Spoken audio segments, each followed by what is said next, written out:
કેમ છે વિદ્યાર્થી મિત્રો? મજામાં હશો? આજનો આપણો ટૉપિક છે પ્રકરણ 3 દ્વિચલ સુરેખ સમીકરણ યુગ્મ સ્વાધ્યાય 3.5. આજે આપણે સ્વાધ્યાય 3.5માં પહેલા દાખલાની વાત કરીશું. તો એવું કહે છે નીચે પૈકી એટલે આ સમીકરણો આપેલા છે, આ દાખલા છે 4 પૈકી કયા સમીકરણ સુરેખ યુગ્મને અનન્ય ઉકેલ નથી અથવા અનંત ઉકેલ છે તે જણાવો.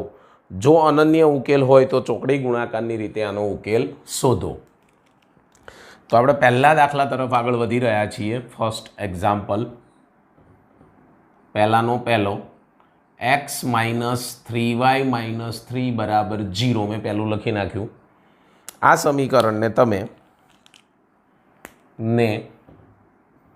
a1x + b1y + c1 = 0 સાથે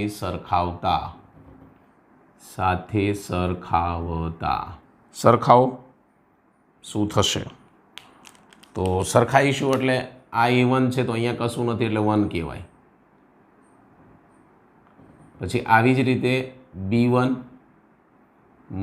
3, આ જ રીતે c1 - 3 અને આની સાથે સરખાવી દીધા. ચલો, આવી જ રીતે આપણી પાસે એક બીજું સમીકરણ છે 3x - 9y - 2 = 0. શું કરવાનું? સરખાવાના. ને a2x + b2y + c2 = 0 સાથે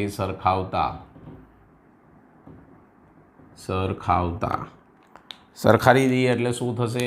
અહીંયા a2 બરાબર આની સાથે સરખાવવાનું એટલે 3, b2y એટલે અહીંયા b2 આની નિશાની લઈ લેવાની કારણ કે આ તો પ્લસ કહેવાય એટલે b2 બરાબર -9, c2 અને c2માં -2. પહેલાં તો અનન્ય ઉકેલ માટેની શરત શું? તો આપણે અહીંયા લખીશું ભાઈ કે અનન્ય કે અનંત ઉકેલ એના માટેની શરત a1/a2 કરો. પહેલાં તો a1 1 છે, a2 3 છે એટલે 1/3 સમીકરણ 1. ચલો, આવી જ રીતે હવે આપણે કરીશું b1/b2.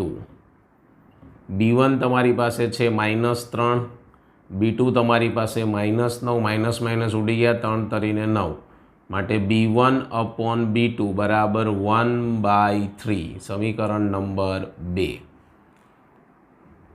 ત્રીજું હજી કરીશું c1/c2. -3 છેદમાં -2 આ ઉડી ગયા એટલે 3/2 સમીકરણ 3. આ ત્રણેય સરખા નથી, માત્ર 2 જ સરખા છે એટલે કહી શકાય કે સમીકરણ 1 અને સમીકરણ 2ને સરખાવતા તો a1/a2 બરાબર b1/b2 પરથી શું કહી શકાય? જો આ 2 સરખા હોય તો આપણે કહી શકીએ, શું કહી શકાય કે આને અનંત ઉકેલ છે. કેવો ઉકેલ છે? અનંત ઉકેલ મળે છે. દ્વિચલ સુરેખ સમીકરણને સમીકરણ યુગ્મનો ઉકેલ નથી. આ 2 સરખા મળ્યા એટલે ત્રીજું સરખું મળતું નથી એટલે અહીંયા લખી નખાય કે નોટ ઇક્વલ ટુ c1/c2. આવું લખી નાખવાનું.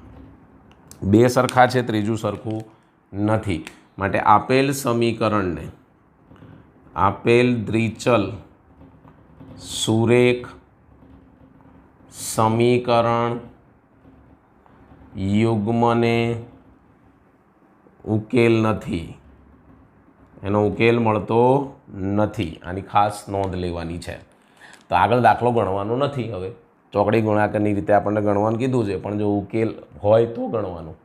જઈશું બીજા દાખલા ઉપર. હવે અહીંયા આ દાખલો કમ્પ્લીટ પૂરો થાય છે.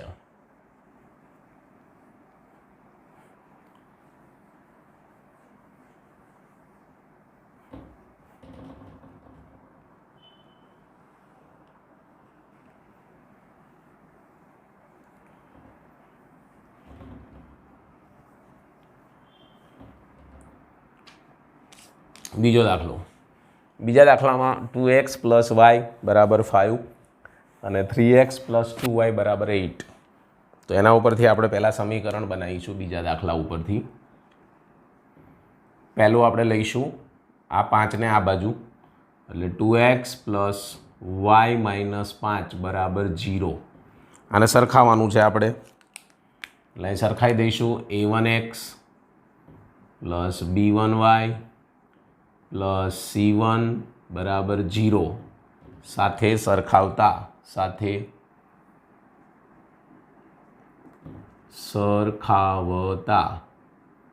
તો a1 બરાબર શું મળી જશે? 2.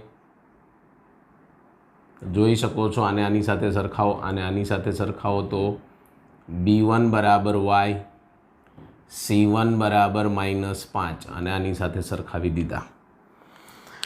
આ જ રીતે આપણે બીજું સમીકરણ લઈશું. કયું સમીકરણ છે આપણી પાસે બીજું? 3x પ્લસ 2y, આ પ્લસ 8 આ બાજુ આવશે એટલે -8 બરાબર 0. આને પણ પહેલાંની જેમ જ સરખાવો, એટલે a2x b2y પ્લસ c2 બરાબર 0 સાથે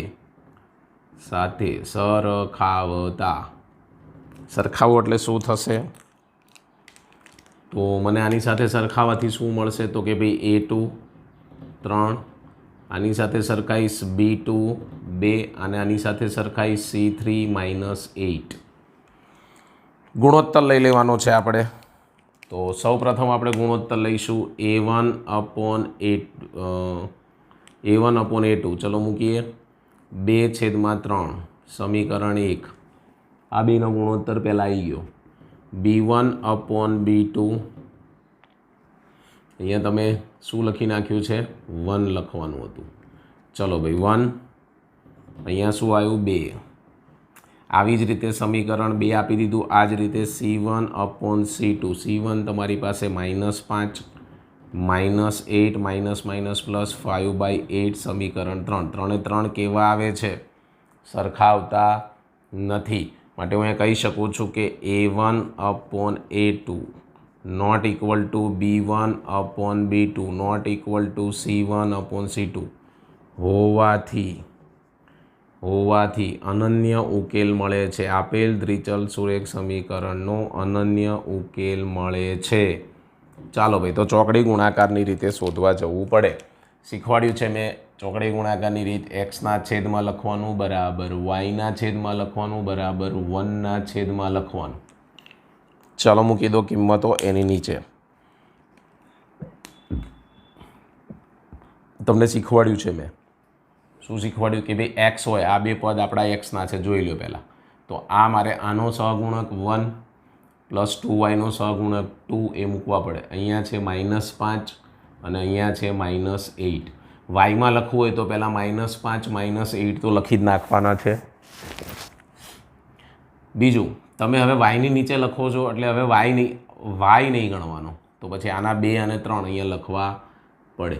2 3 જ્યાં અટક્યા છે એ તો લખવાના છે. ત્યાંથી આનું જે પહેલું 1 2 છે એ લખી નાખો તો પણ ચાલે. સીધું જ મેં તમને શીખવાડ્યું છે હાથ રાખવાનો. અહીંયા એક્સ ઉપર હોય તો આ બંને એક્સ ઉપર હાથ મૂકી દો. બાકીના આ બેના સહગુણકો અને આ બેના નિશાની સાથે લખો. વાય ઉપર હોય ત્યારે વાય ઉપર હાથ રાખી દેવાનો છે અને અચળ હોય ત્યારે અચળ ઉપર હાથ. પણ જ્યાંથી અટક્યા હોય પહેલાં લખવાનું, બાકીના પછી લખવાના. હવે આપણે ચોકડી ગુણાકાર કરીએ છીએ તો ઉપરથી નીચે તરફ અને નીચેથી ઉપર તરફ ચોકડી ગુણાકાર થાય. ઉપરથી નીચે તરફ અને નીચેથી ઉપર તરફ, ઉપરથી નીચે તરફ, નીચેથી ઉપર તરફ. શું કરવાનું છે તમને ખ્યાલ હશે. હવે અહીંયા તમે 1 અને 3 કેવી રીતે લખ્યા? 1 અને 3 એટલે એ તમારે જોવું પડે પહેલાં. 1 ને 3 તમે લખ્યા કેવી રીતે? તો ભાઈ આના ઉપર હાથ મૂકીને તમે લખ્યા છે 1 ને 3, બરાબર. 1 અને 2 પછી આવ્યા. એવી રીતે આમાં બી આપણે હાથ મૂક્યો તો એટલે અહીંયા શું આવ્યું? 2 અને 3. 2 3 ત્યાં લખ્યા. પછી આપણે આના ઉપર હાથ હતો છેલ્લા ઉપર, સમજી લેજો. તો 2 અને 3 આવ્યા પછી 1 2 ત્યાં આવે છે. ચલો મૂકી દઈએ. હવે ચોકડી ગુણાકાર કરી નાખીએ. શું થશે? તો એક્સના છેદમાં, બોલો ચલો ભાઈ. આમાં ડાયરેક્ટ ગુણાકાર કરી શકાય એવો છે, કંઈ એમાં ખાસ છે નહીં. તો 8 એકા -8 એટલે -8 કાયદેસરનું માઇનસ, 5 દૂને 10 અને માઇનસ +10. સીધું મેં લખી નાખ્યું. સીધું શાંત વ્યવસ્થિત છે એટલે ડાયરેક્ટ થઈ જાય ગુણાકાર.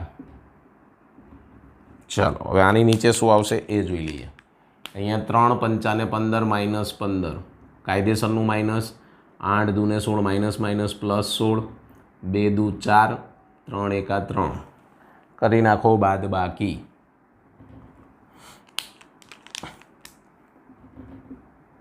એક્સના છેદમાં વાયના છેદમાં 1ના છેદમાં. ચાલો ભાઈ પહેલાં બેની બાદ બાકી કરો એટલે 2 વધશે. અહીંયા વધશે 1, અહીંયા વધશે 1. સરખાવાના છે x/2 ને સીધા છેલ્લા સાથે જ સરખાવ એટલે 1 સામે જશે એટલે x બરાબર 2. એવી રીતે આને આની સાથે સરખાઈ દઈશ તો y/1 બરાબર 1 તો y બરાબર 1. તો 2 અને 1 મળે છે જવાબ આનો ઉકેલ.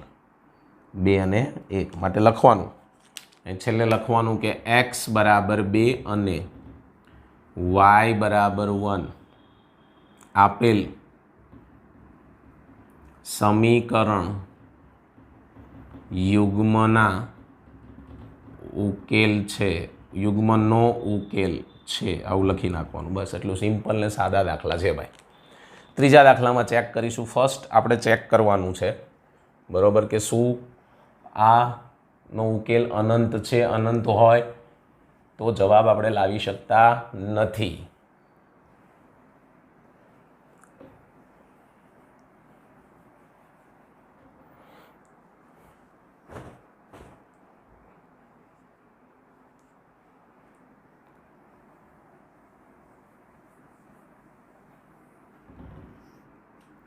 ચાલો ત્રીજા દાખલામાં શું કહે છે?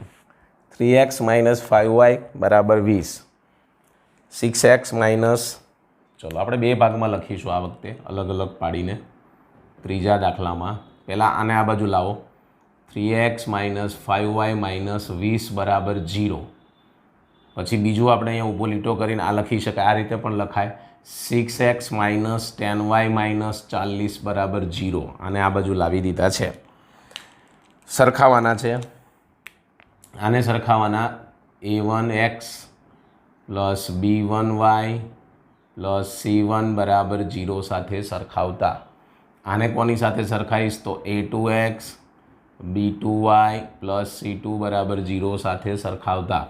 હવે આને આની સાથે સરખાવ એટલે a1 બરાબર 3, અહીંયા સરખાઈશ એટલે b1 બરાબર -5, આને સરખાઈશ એટલે c1 બરાબર -20. સેમ લખશું. a2 અહીંયા સરખાવો એટલે 6, b2 -10 અહીંયા જોઈ શકો છો અને c2 -40. પહેલું લખીશું a1/a2 3/6, 3 દૂને 6, 1/2 સમીકરણ 1. પછી લખીશું b1/b2 -5/-10 આવડી જાય, 5 દૂને 10, 1/2 સમીકરણ 2. આવી જ રીતે c1/c2 -20/-40 ઉડી ગયા, 5 દૂ 10 ઉડી ગયા, 1/2. ઓહો તારી રીતે 3 એ 3 કેવા આવે છે? સમાન. 3 એ 3 સમાન આવે તો શું કહી શકાય? અનંત ઉકેલ છે એમ કહી શકાય. એ લખવાનું માટે a1/a2 equal to b1/b2 equal to c1/c2 હોવાથી આપેલ દ્વિચલ સુરેખ સમીકરણ યુગ્મનો ઉકેલ અનંત છે. શું છે? અનંત. કેવો ઉકેલ મળે છે? અનંત ઉકેલ મળે છે. અનંત ઉકેલો મળે છે એવું કહી શકાય. બસ એટલું જ અમથું. ઓહો સિમ્પલ છે સાહેબ. એન્ડ ધ લાસ્ટ શું કહે છે? છેલ્લા દાખલા તરફ જઈએ.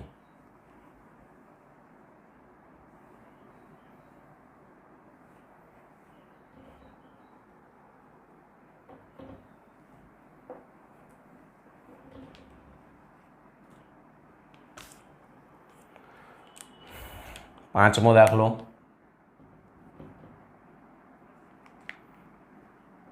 x માઇનસ 3y માઇનસ 7 બરાબર 0.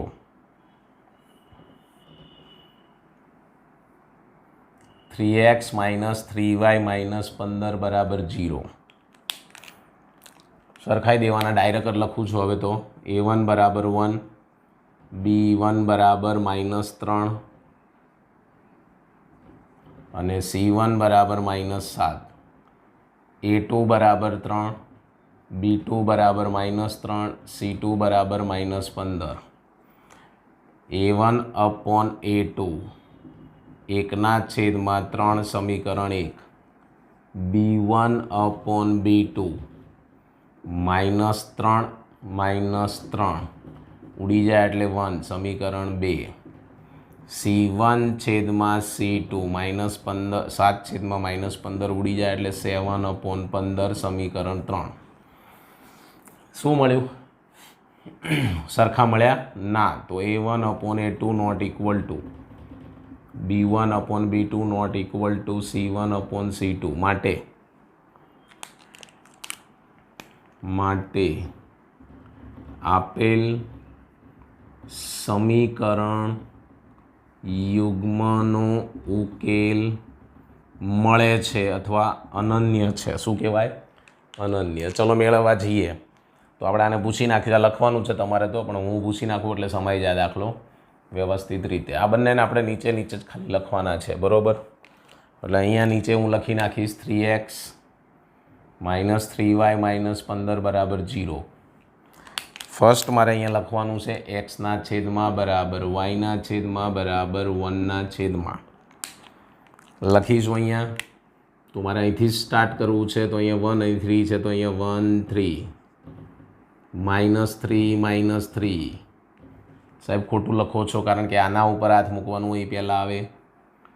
તો અહીંયા -3 પહેલાં, પછી -7 -15. હવે આના ઉપર હાથ મૂકીશ તો પહેલાં આવશે -7 -15. હજી આ બાકી છે 1 3. છેલ્લા ઉપર હાથ મૂકીશ એટલે 1 3 પહેલાં આવશે, પછી -3 આવશે. ગુણાકાર કરવાનો છે. શીખવાડ્યું છે તમને કે ભાઈ ઉપરથી નીચે, નીચેથી ઉપર, ઉપરથી નીચે, નીચેથી ઉપર, ઉપરથી નીચે, નીચેથી ઉપર. ગુણી નાખીએ તો x/y/, અને 1/. આપણે લખી નાખીએ. ચાલો ભાઈ. માઇનસ પ્લસ, પ્લસ 3 15 તરીને 45, કાયદેસરનું માઇનસ પ્લસ 7 તરીને 21, -21 પ્લસ 15 એકાને 15. અહીંયા ગુણીશ -3 પ્લસ 3 તરીને 9. x/4 અને 2 24 વધશે. y/21 માંથી 15 કાઢવાના છે તમારે. શેમાંથી કાઢવાના છે? 21માંથી 15. એટલે આઈ થિંક 6 કરો માઇનસ થઈ જાય ને. અને અહીંયા 9માંથી 3 કાઢવાના એટલે 6. સરખાવો.